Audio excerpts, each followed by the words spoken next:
استفاده از وسایل تکنولوژیکی می‌تواند عوارض و تأثیرات منفی بر روی کودکان داشته باشد. برخی از این عوارض عبارتند از: 1. مشکلات بینایی. استفاده مداوم از صفحه‌نمایش‌ها می‌تواند منجر به خستگی چشم، خشکی چشم و مشکلات بینایی مانند نزدیکبینی شود.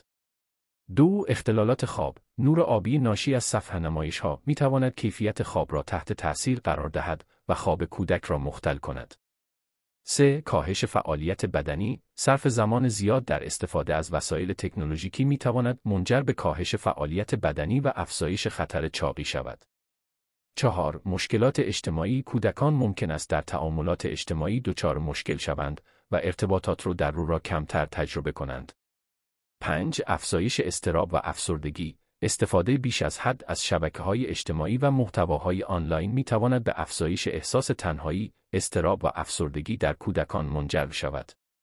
6. اختلالات توجه. استفاده مداوم از وسایل تکنولوژیکی ممکن است بر تمرکز و توجه کودکان تأثیر منفی بگذارد.